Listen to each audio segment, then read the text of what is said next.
दारेण्य पुरंदरम श्रीगोविंदं प्रपद्येऽहं दीनानुग्रहकारकं वन्दे मुकुन्दमरविन्ददलायताक्षं कुन्देन्दुशङ्खदशनं शिशुगोपवेशम् इन्द्रादिदेवगणवन्दितपादपीठम् वृन्दावनालयमहं वसुदेवसूनुम्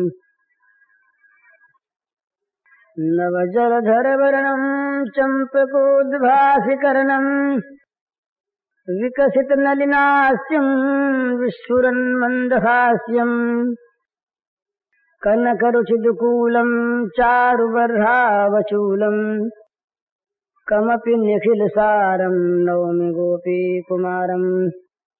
श्रीहरिः प्रेम अमीय मंदर विरह भरत पयोधि गंभीर मथ काढ़ेव सुर साधु हित कृपा सिंधु रघुवीर। ये भरत जी के चरित्र का, भरत जी के प्रेम का भगवान ने प्राकट्य किया।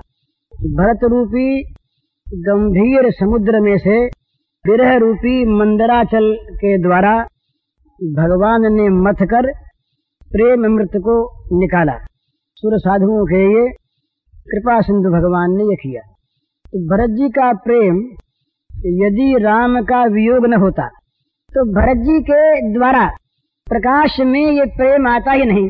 तो बड़े गंभीर समुद्र हैं प्रेम के, वो प्रेम कभी छलकता नहीं बाहर। अगर वियोग न होता तो इस वियोग का जहाँ से प्रारंभ है वहीं से भरत जी के उज्ज्वल चरित्र का प्रारंभ है। अपने सवेरे उसकी 2 झांकियां देख चुके तुलसीदास जी महाराज के वर्णन के अनुसार। रात भर श्री कौशल्या मैया के साथ भरत जी महाराज विलाप करते रहे, सारी रात बीत गई ऐसे ही। करत विलाप बहुत यही भांति, बैठ ही बीत गई सब राते। वामदेव वशिष्ठ तब आए, सचिव महाजन सकल बुलाए। मुनि बहु भांति भरत उपदेशे, कही परमारथ बचन सुदेशे। तात हृदय धीरज धरहु, करहु जो अवसर आज। उठे भरत गुरु बचन सुनी, करन कहु सब साज। प्रातःकाल वशिष्ठ मुनि आए, वामदेव जी आए, सब सचिवों को बुलाया गया, महाजन आए, मुनियों ने उपदेश किया, परमार्थ सुनाया। फिर कहा कि अब सबसे पहला काम अंत्येष्टि कर्म करना है। तो अंत्येष्टि कर्म हुआ, बड़े बड़े दान हुए। यहाँ तक कहा कि पितुहित भरत कीन जसि करनी, सो मुख लाख जाय नहीं बरनी। जो जो कर्म किए इन्होंने, जितना जितना दान दिया, वो लाख मुखों से भी नहीं कहा जा सकता। उसके बाद वशिष्ठ ने और लोगों ने भरत जी को समझाया और भरत जी से ये कहा कि भाई जो कुछ ये हानि लाभ होता है, जीवन मरण होता है, यश अपयश होता है, ये सब विधाता के खेल हैं। तो इसके लिए न तो दुख करना चाहिए, न किसी पर दोष देना चाहिए। राम की बात नहीं है, ये सब दशरथ महाराज के शोक की बात ही कह रहे हैं। राम के लिए तो स्वयं वशिष्ठ भी व्याकुल हैं। तो ये बताया कि भाई किस किस आदमी के लिए चिंता करनी चाहिए। ये बड़ा सुनने का विषय है, हम लोगों के देखने का, अपने आचरणों को विचारने का। अगर वैसे आचरण हमारे अंदर हैं तो हमारा जीवन चिंता के योग्य है, बुरा फल होगा। तो वो बताते हैं, सोचिए विप्र जो वेद विहीना, तज निज धर्म विषय लय लीना। सोचिए नृपति जो नीति न जाना, जहिन प्रजा प्रिय प्राण समाना। पहले वर्ण धर्म को लिया तो कहा कि भाई वो ब्राह्मण शोचनीय है जो वेद को नहीं जानता और जिसने अपना धर्म का त्याग कर दिया और जो विषयों में लीन है। ब्राह्मण के लिए 3 बात, ब्राह्मण वेदज्ञ हो, ब्राह्मण धर्म पालन में तत्पर हो और ब्राह्मण विरागवान हो, विषयों में लीन न हो। जो ऐसा नहीं है वो सोचने योग्य है। सोचिए नृपति जो नीति न जाना, जहि न प्रजा प्रिय प्राण समाना। राजा क्षत्रिय वो सोचने योग्य है जो नीति को नहीं जानता और जिसको प्राणों के समान प्रजा प्रिय नहीं है। सोचिए बयस कृपन धनवानु, जो न अतिथि शिव भगत सुजानु। वो वैसे सोचनीय है जिसके पास धन होने पर भी कंजूस है, जो अतिथि की सेवा नहीं करता और जिसमें भगवान की भक्ति नहीं। सोचिए शूद्र विप्र अवमानी, मुखर मान प्रिय ज्ञान गुमानी। वो शूद्र सोचनीय है जो ब्राह्मण का अपमान करता है, जो बहुत बोलता बड़ा बाचाल है, जिसको मान प्यारा है और जिसको अपने ज्ञान का घमंड है। 4 बात। सोचिए शूद्र विप्र अवमानी, मुखर मान प्रिय ज्ञान गुमानी। सोचिए पुनि पतिवंचक नारी, कुटिल कलह प्रिय इच्छाचारी।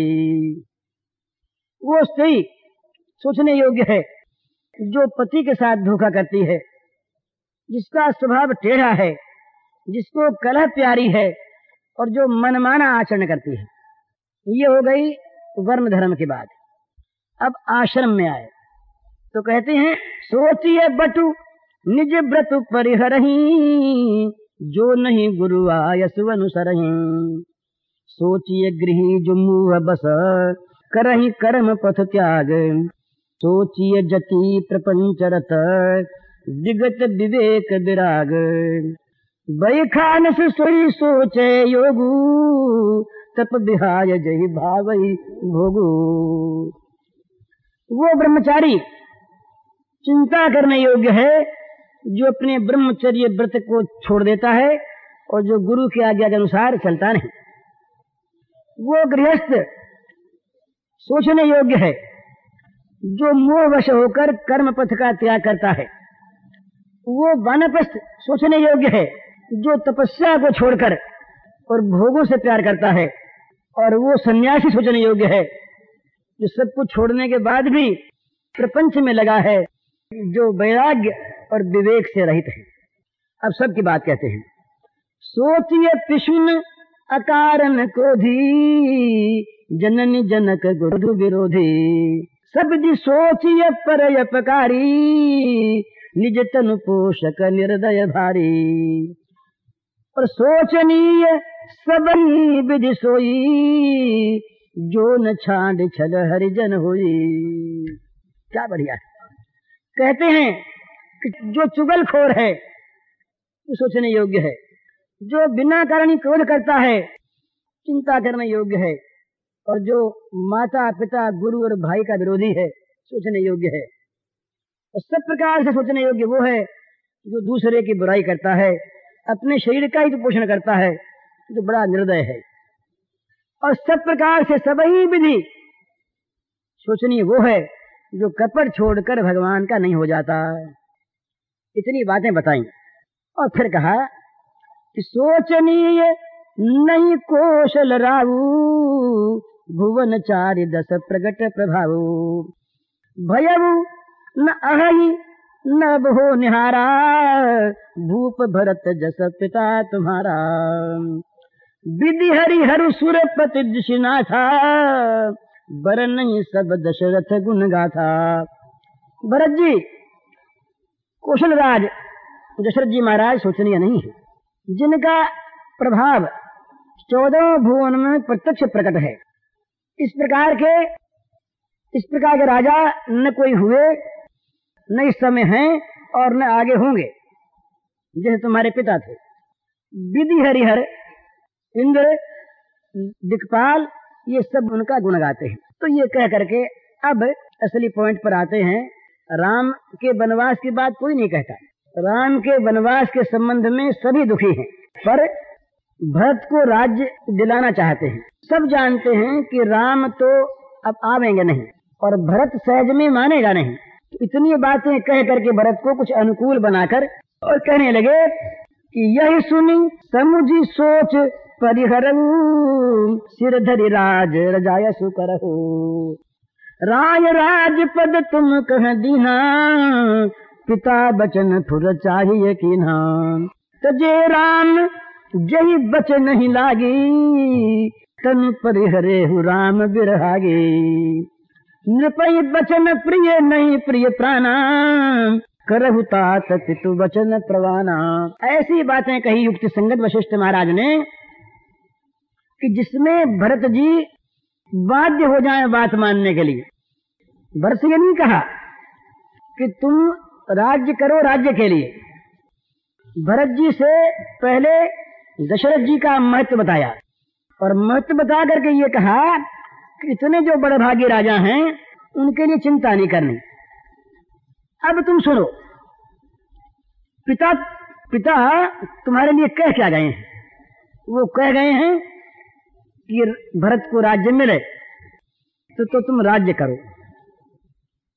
अब डरते हैं उसी समय कि भरत कहीं ना ही न कर दे, तो युक्ति पेश करते हैं बड़ी सुंदर कि भाई जो भी कोई पितृभक्त पुत्र होता है उसका पहला काम होता है कि पिता के वचनों को सत्य करे।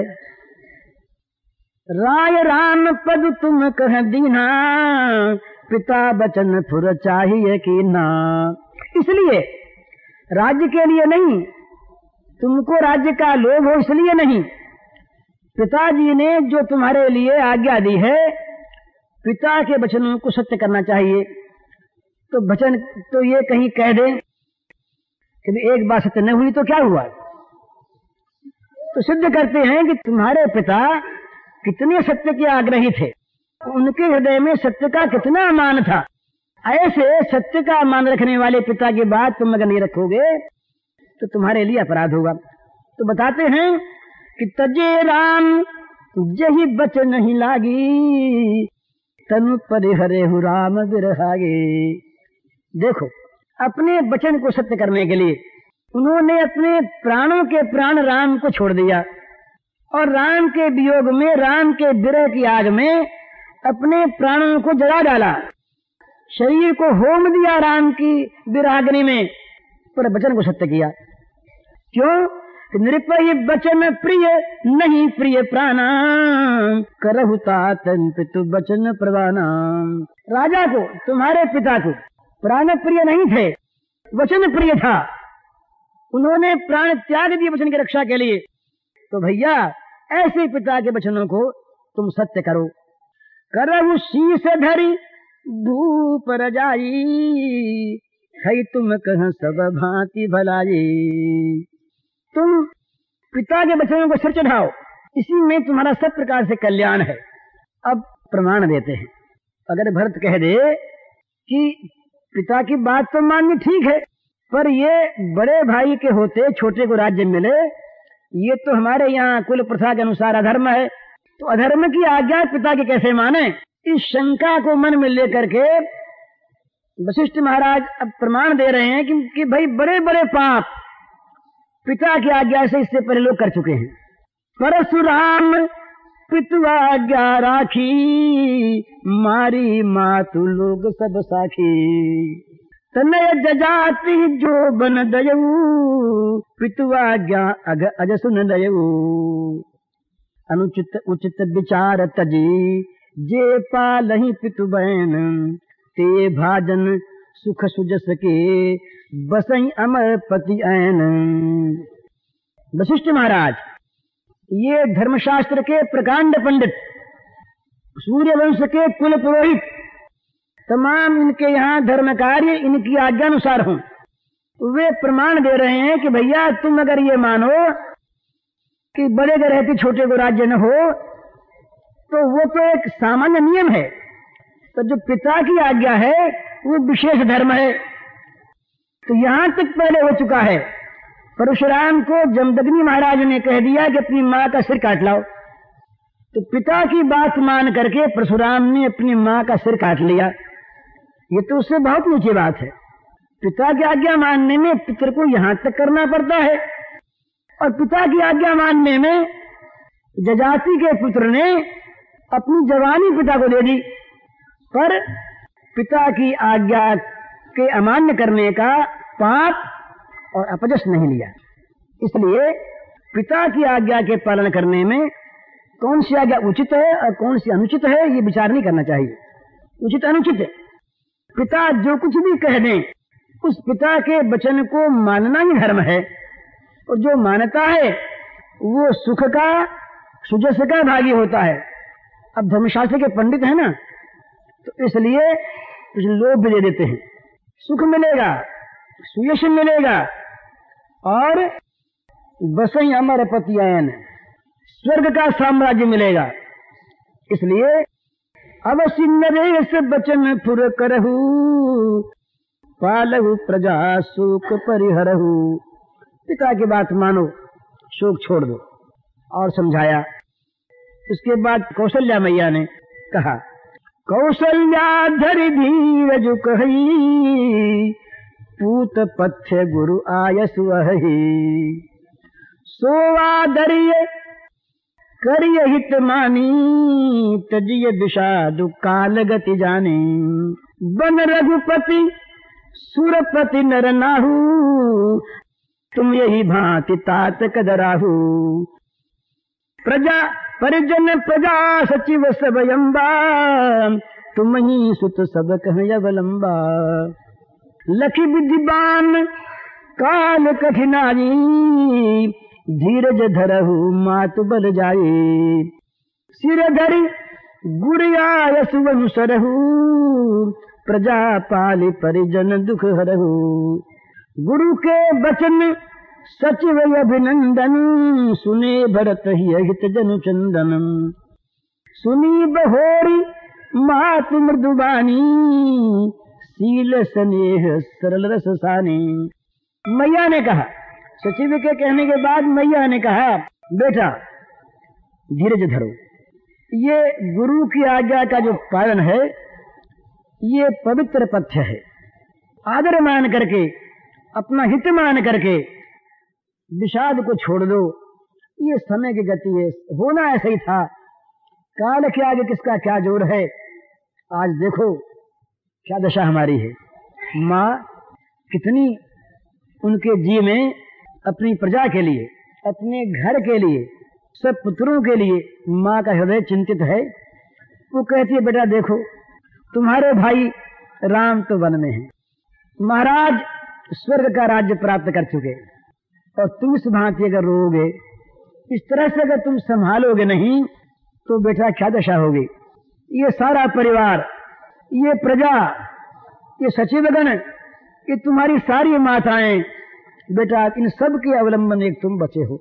विधाता बड़ा बाम है, ठीक है, काल बड़ा कठिन है, और धीरज रख करके बेटा मैं तुम पर बलिहारी जाती हूँ, तुम मेरी बात मान लो। प्रजा के सुख के लिए तुम गुरु की बात मानो। भरत कुछ बोले नहीं। माता की बात सुन के भरत नहीं बोले, लेकिन क्या हुआ, अब जरा भरत का दृश्य देखिए। क्या हुआ, जब गुरु जी ने बात कही तो सुनते रहे। गुरु के बाद जब सचिव ने समझाया, सुनते रहे। लेकिन जब मैया बोली, कौशल्या मैया बोली, तब कांप गए। फिर मन में वही बात याद आ गई कि रे कुल कलंकी भरत, तू इतना नीचे कि तेरे लिए माँ को कहना पड़ता है तू राज्य कर। ये सूर्य वंश का जो हमेशा का नियम, उस नियम को तोड़ने के लिए माँ कह रही है, तो व्याकुल हो गए। सानी सरल रस मातु बानी, सुनि भरत व्याकुल भये। लोचन सरोरुह स्रवत सिंचत बिरह उरयंकुर नये। सो दशा देखत समयत ही, बिसरी सबई सुधि देह की। तुलसी सराहत सकल सादर, सीम सहज स्नेह की। भरत जी ने देखा, भरत जी ने समझा कि मैया मेरे लिए राज्य सिंहासन पर बैठने का आदेश दे रही है। क्यों दे रही है? इसीलिए ना कि मेरे मन में राज्य की आकांक्षा थी, चाहे मैं कहूं नहीं। मेरे मन में राज्य की आकांक्षा न होती तो कैकेयी मैया के मन में आती कैसे? मैं अगर न जन्मा होता तो कैकेयी माँ मेरे लिए राज्य क्यों मांगती? सारा दोष मुझ पर, सारा अपराध मेरा और आज माँ कौशल्या का कितना स्नेह है कि राम वनवास में हैं और मेरे पिताजी स्वर्ग पधार गए, पर माँ चिंतित हो गए कि कहती है बेटा तू राज कर। ये माँ और ये मैं पूत, कितनी बड़ी ऊंची माता और कितना नीच कुल कलंकी मैं। भरत जी की आंखों से, वो नेत्र कमलों से वो जल की धारा बह निकली। और इससे हुआ क्या, जो विरह के जो हृदय में जो बीज थे वो अंकुरित हो गए।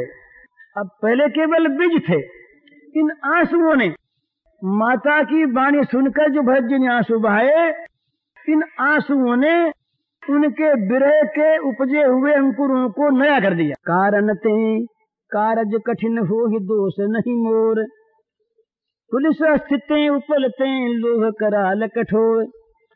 कई के भव तनु अनुरागे, पामर प्राण यघाई भागे। जो प्रिय बिरह प्राण प्रिय लागे, देख सुनब बहुत जब आगे। लखन राम सिय कह बन दीना, पठई अमरपुर पति हित की नाम। लीन विधवपन अपजस आपू, दीन प्रजय शोक संतापू। मोहि दीन सुख सुजस सुराजू, कीन कह कई सब कर काजू। यही ते मोर काह अब नीका, तई पर देन कहु तुम टीका। कह के जठर जन्म जग माही, यह मुहि कह कछु अनुचित नहीं।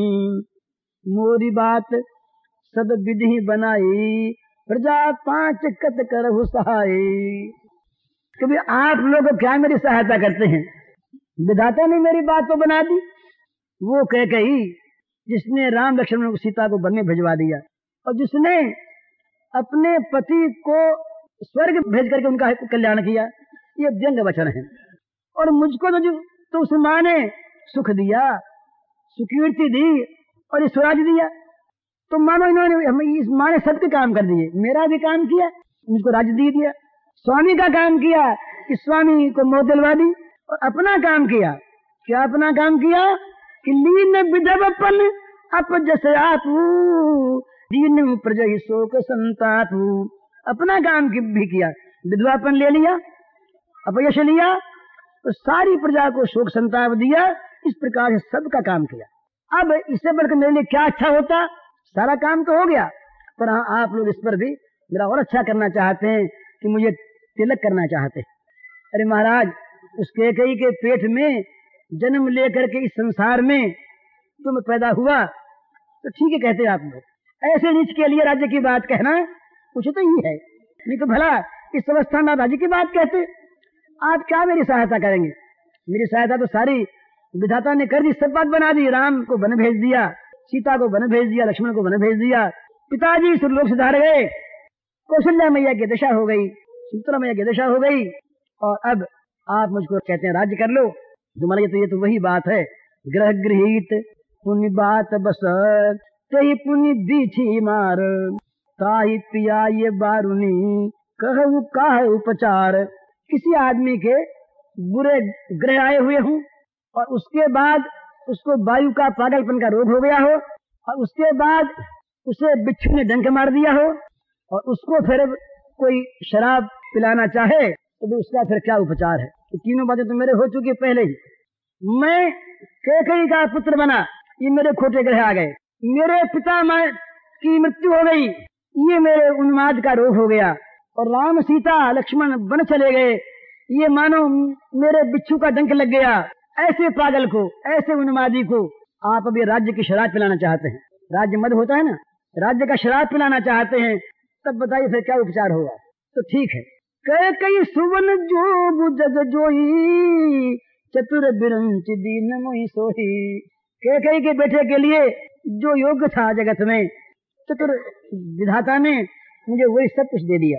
दशरथ तनय राम लघु भाई, दीन मोहि विधि बाध बढ़ाई। पर एक विधाता ने भूल कर दी, इस माँ का बेटा होने पर जो कुछ मुझे मिलना चाहिए सब मिला, पर विधाता ने एक भूल की, मुझे दशरथ का बेटा और राम छोटा भाई को बनाया। मैं कुल कलंकी, मैं नीच, दशरथ का तो होने लायक, और मैं राम का छोटा भाई कहने लायक, ये जो बड़ाई मुझको विधाता ने दी ये व्यर्थ दे दी। तुम सब कहु करावन टीका, राय रजायसु सब कहनी का। उतर देव कई विधि कही कही, कहु सुखे न जथारुचि जही। अब आप लोग मुझको राज्य देना चाहते हैं, मेरे टीका करना चाहते हैं, और सब कहते हैं, अब मैं किस किस को उत्तर दूं, किस किस से सिर मारूं, जिनके मन में आवे सो कहते रहें। मोहि कुमार समेत बिहाई, कहु कही के कीन भलाई। मोबिन को सचराचर माही, जय सिय राम प्राण प्रिय नाही। मेरे समान ऐसा नीच संसार में कौन है कि जिसको सीताराम प्यारे न हो। मुझे कहाँ प्यारे हैं, मैं तो राज्य गद्दी लेना चाहता हूँ। परम हानि सब कहे बड़लाहू, अदिन मोर नहीं दूषण का। मेरा दुर्दिन है, किसी को मैं क्या दोष दूं। संशयशील प्रेम बस अहू, सबई उचित सब जो कछु कहू। संदेह, संदेह मुझ पर संदेह है, अपना शील है और मन में प्रेम है। इन तीन कारणों के वश आप हो रहे हैं। भरत कहीं राज्य मांग लेगा, ये आपके मन में संदेह है। स्वीकार कर लेगा राज्य और न देने की कहेंगे तो कहीं भरत अधिकार पेश करेगा अपना कि पिता राज्य दे गए, आप बोलने वाले कौन। ये मन में किसी किसी के, सब के नहीं, वशिष्ठ के नहीं, रामदेव के नहीं, कौशल्या मैया के नहीं, पर किसी प्रजा के मन में ये संदेह है, संशय है कि भाई पिता राज्य दे गए तो कोई वसीयतनामा हो जाए, किसी का विल हो जाए और किसी के नाम कोई संपत्ति कर दे और उसको पीछे वाले अगर न दे तो वो अपना दावा कर सकता है। एक तो महाराज आपके मन में संदेह है, किसी के मन में संदेह है। दूसरे, आपका स्वभाव ऐसा ही है, आप सबका भलाई करना चाहते हैं, आपका ये शील है। और तीसरी बात, मेरे प्रति आपका स्नेह है। इन तीन बातों को लेकर के आप ये सब कह रहे हैं। ठीक है, उचित ही है, तो जिसके मन में जो आवे वो कहे। संशय वाला अपने संशय को लेकर के कहे, शील वाला शील को लेकर के कहे, और प्रेम वाला प्रेम को लेकर के कहे।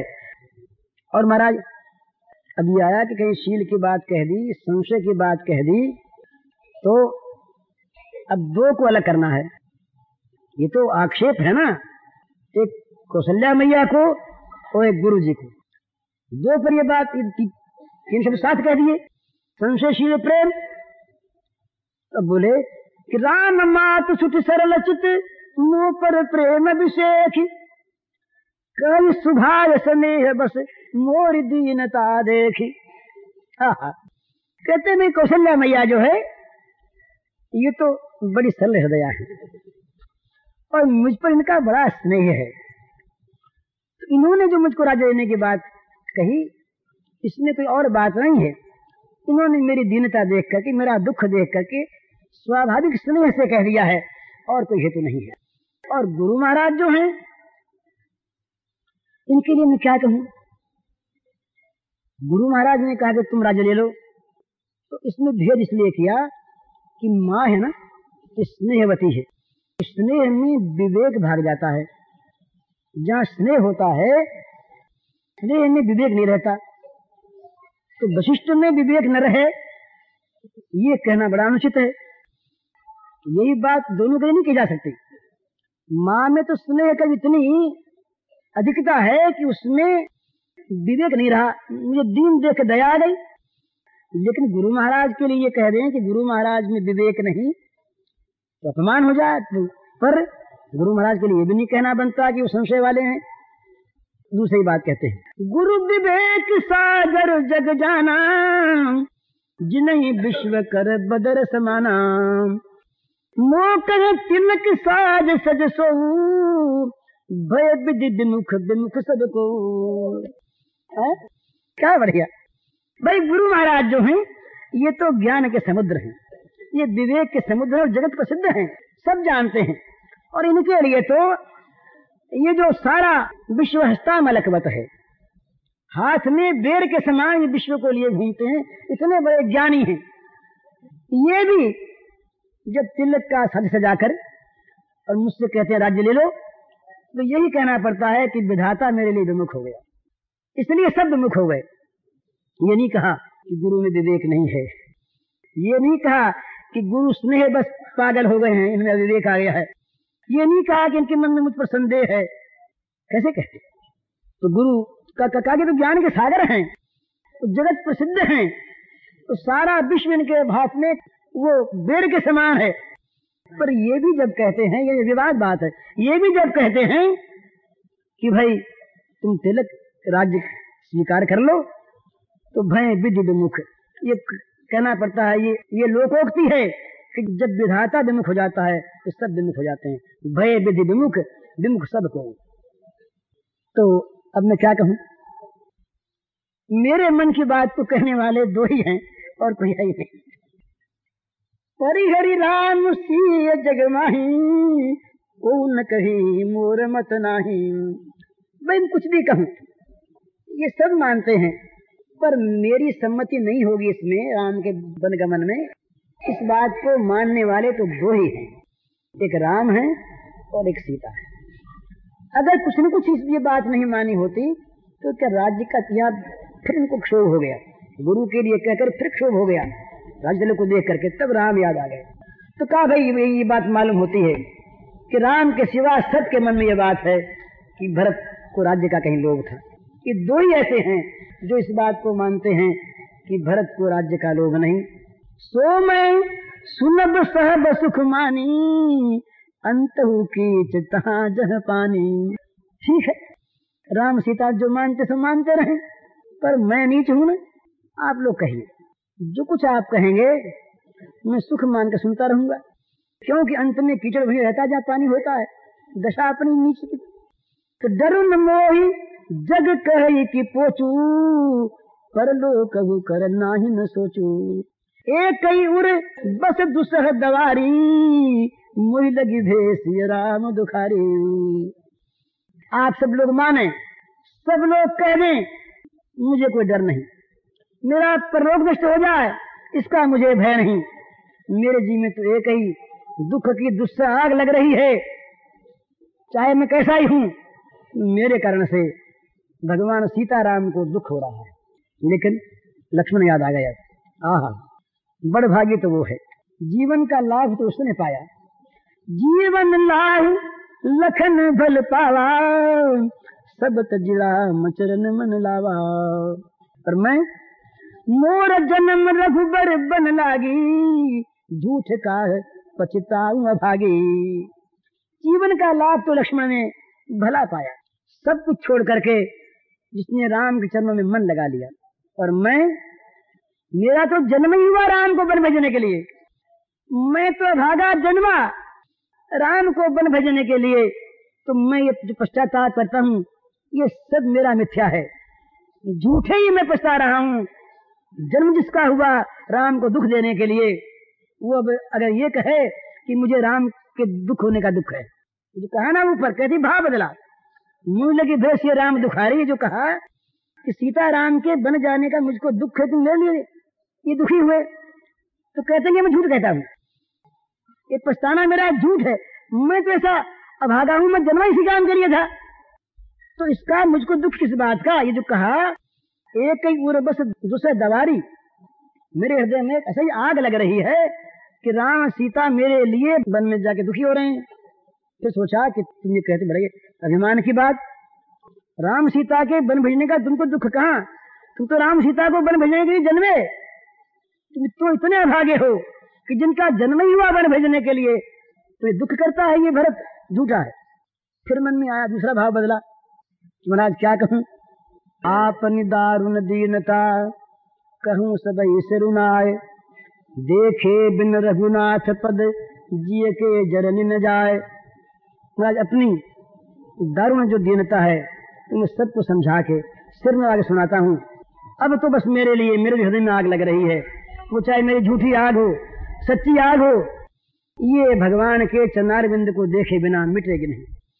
आन उपाय मोह नहीं सूझा, को दिए कह रघुकुल रघुपति बिन बूझा। सबको संदेह इनको भी हो गया कि मेरे मन की बात बिना रघुनाथ जी के कौन समझेगा, मेरे मन में क्या है, बस इसलिए मुझे कोई उपाय नहीं सूझता। एक ही मेरे मन में बात आई है, एक ही आंख यह मन माही, प्रातः काल चलियूं प्रभु पास। अब इस झांकी में थोड़ी चीज बाकी है। अब राम के प्रति जब मन गया, राम को देखूंगा तो जहां राम याद आए वहां राम का स्वभाव याद आ गया। तो कहने लगे, यद्यपि मैं अनभल अपराधी, भई मुझ कारण सकल उपाधि, तदपि शरण सन्मुख मुहि देखी, क्षमि सब करी हई कृपा अभिषेकी। तीन सपुत सुठ सरल स्वभाव, कृपा स्नेह सदन रघुराऊ। पूरी भगवान के स्वभाव की छवि आंखों के सामने आ गई। अरे कान भल की नन रामा, मैं शिशु सेवक यद्यपि बामा, तुम पे 5 मोर बलमानी, आयसु आशीष देहु सुबानी। कहने लगे कि मैं जानता हूं कि मैं बड़ा दुष्ट हूं, अनभल, और मैं बड़ा अपराधी हूं, और ये जितना उत्पात हुआ है इन सब का कारण मैं हूं। परंतु जब मैं सामने पहुंच जाऊंगा, जब मैं राघवेंद्र के चरणों के सामने पहुंच जाऊंगा, तो मुझे सामने देखते ही वे सारे अपराधों को नाथ क्षमा कर देंगे और मुझ पर विशेष कृपा करेंगे। क्यों? स्वभाव उनका है, उनका शील, उनका संकोच, उनकी सरलता, उनका मधुर स्वभाव, ये बड़ा अनोखा है। वो जो राघवेंद्र हैं, ये तो मानो कृपा और स्नेह के सदन हैं, कृपालय हैं, स्नेहालय हैं। इनमें कृपा और स्नेह ही भरा भरा है। बोले मैंने देखा, कई बार देखा मैंने कि बैरी का भी उन्होंने कभी अनभल नहीं किया, किसी बैरी का भी बुरा नहीं किया। फिर मैं, अरे आज मैं दुष्ट हूं, आज मेरे आचरण विपरीत हैं, पर हूं तो बच्चा ही ना, हूं तो उनका दास ही ना। तो जो राम बैरी का भी नहीं बुरा करते, वो राम का बच्चे को सामने पा करके कृपा करना ना, विशेष कृपा करेंगे। और जब बाम देखेंगे और कृपा करेंगे कि ये इस समय दुखी है, ये इस समय रोगी है, ये इस समय भूला हुआ है, तो करें कृपा अभिषेक ही, ज्यादा कृपा करेंगे मुझ पर।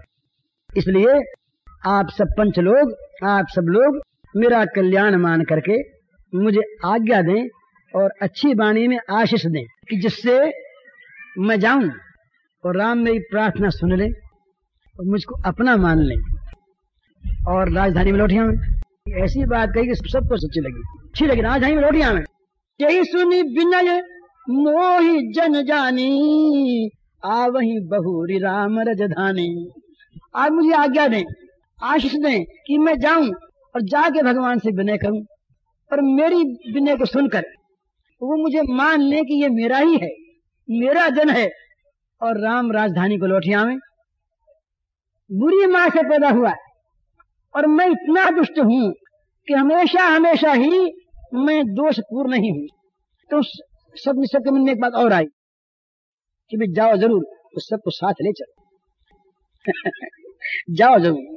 तो भरत बचन सब कह प्रिय लागे, राम स्नेह सुधा जन पागे। भरत की ये वाणी सबको अच्छी लगी, बड़ी प्यारी लगी। क्यों? कि राम के प्रेम अमृत में ये सनी हुई थी, राम के प्रेमामृत में सनी हुई वाणी जो थी ये बड़ी प्रिय लगी। लोग बिजोग विषम विष दागे, मंत्र सबीज सुनत जनु जागे। ये भरत की वाणी कैसी थी कि जैसे कोई बड़े भारी भयंकर जहर को पी करके अचेत हो रहे हों और उनको कोई सबीज मंत्र के द्वारा चेत कर दे। तो कहते हैं कि भगवान के वियोग रूपी विषम विष से सब लोग मर गए थे, सब लोग सो गए थे, बेहोश हो गए थे। वे मानो सबीज मंत्र को सुनते ही जाग उठे। भरत की सब में चैतन्य आ गया, सब में हर्ष आ गया। सब लोग कह रहे थे राजे लो राजे लो, पर ये कहना ऊपर का ही था। कोई पसंद नहीं था इससे कि भरतराज गद्दी पर बैठे, कोई राजी नहीं था कि राम यहाँ ना आवे और अनुहार हैं। तो सब लोगों को बड़ी प्रसन्नता हुई। और मात सचिव गुरु पुर नर नारी, सकल स्नेह विकल भय भारी। जो शोक विकल थे वो स्नेह विकल हो गए, पर आया शोक विकल। जितने भी अयोध्या में थे माता, सचिव, गुरु, शोक विकलता नहीं वो बातें कह रहे थे। लेकिन भरत इन वचनों को सुनते ही क्या हुआ कि वही माता, मातु, सचिव, गुरु, पुर नर नारी, सकल स्नेह विकल भय भारी। सब इस समय स्नेह व्याकुल हो गए, माने स्नेह के द्वारा और ओतप्रोत हो गए, स्नेह में मग्न हो गए, प्रेम में डूब गए। अब सब लोग कहने लगे, भरत कहीं सराय सराही, राम प्रेम मूर्ति तनु आही। बोले भाई भरत तो राम के प्रेम की मूर्ति है, ऐसा भाई कहाँ होगा, ये तो बस मूर्तिमान राम का प्रेम ही प्रकट हो गया है। सब लोग दूर दूर से बातें करें भरत के साथ। तात भरत अस कायन कहू, प्राण समान राम प्रिय। अब सबको फिर राम का ध्यान आ गया कि भरत ऐसा भाई क्यों बना, कि भरत में ऐसा गुण कहां से आ गया। तो कहने लगे, भरत जी से कहने लगे कि भरत जी आप ऐसे क्यों न हो भला, जिनको राम अपना प्रिय मानते हैं, जो राम के प्यारे हैं, जो राम को प्राण के समान प्यारे हैं, वे प्राण समान राम प्रिय हो, तो प्राणों के समान राम को प्यारे हो, तो तब तुम ऐसे क्यों न हो। जो पावरु अपनी जड़ताई, तुम ही सुगाय मात कुटिलाई। 66 कोटि के पुरुष समेता, बस यही कल्प सत नरक निकेता। ये पूर्वासी लोग साथ देने लगे। भरत जी के प्रेम को देखकर इतना लोगों में प्रेम उपजा, कहने लगे कि भाई सच्ची बात है, ये कैकेयी की जो टेढ़ी चीज है, इसको जो कोई तुम्हारे पर लगावेगा वो तो पामर है। जो पामर वो पामर है, वो अपनी मूर्खता से ऐसी बात समझ जोड़ेगा। तुम्हें सुगाई मात कुटिलाई, जो माता की कुटिलता के साथ तुम्हारा संबंध जोड़ देगा, तो तुम्हारी कुटिलता मानेगा, वो पामर है, मूर्खता से कहता है। और वो जो ऐसा सच है, एक नहीं, ये सब प्रेम में ही बातें होती हैं। वो करोड़ों पुरुषों के समेत, उसके करोड़ों पूर्व पुरुष, ये सब के सब 100 कल्प तक नरक में रहेंगे। अय्या गया गुण नहीं मन गही, हरही गरल दुख दारिद दही। अरे बोले कोई कहे कि ऐसी माँ कैसा बच्चा कैसे हुआ, हम उदाहरण देते हैं। बड़े जहर वाले सांप के मस्तक पर मणि रहता है, तो क्या मणि में सांप का जहर आ जाता है? वो मणि जो है इस सांप के जहर को, सांप के पाप को, अवगुण को ग्रहण नहीं करता, बल्कि जिनको जहर चढ़ा है उनका उतार देता है, जिनके दुख उनको सुखी कर देता है, और जिसके दारिद्र्य है उसका दहन कर देता है। तो ये कोई बात नहीं कि कई का बेटा होने से कोई खराब हो गया, ये बात नहीं। ठीक है, हम सब चलेंगे भला, आप चलो, बिल्कुल ठीक है, अवश्य चलिए, अवश्य चलेंगे। ये इनका तुम जाओ, अवश्य चलिए, बन राम जहां भरत मंत्र भल कीन। जरूर चलो, हम सब चलेंगे। और भरत ने बड़ी अच्छी बात, तुम्हें बड़ी अच्छी बात कही भरत, तुमने ये बड़ी सुंदर बात कही। शोक सिंधु बूढ़त सब ही, तुम्हें अवलंबन दीन। अरे माँ हम तो डूबे जा रहे, तुम राजा भी हो जाते तो हम तो डूबे जाते। शोक सिंधु में डूबते हुए हम लोग थे, ये तुमने अवलंबन दे दिया। पुरंदरम श्री गोविंदम प्रपद्येहम दीनानुग्रहकारकम, वंदे मुकुंद।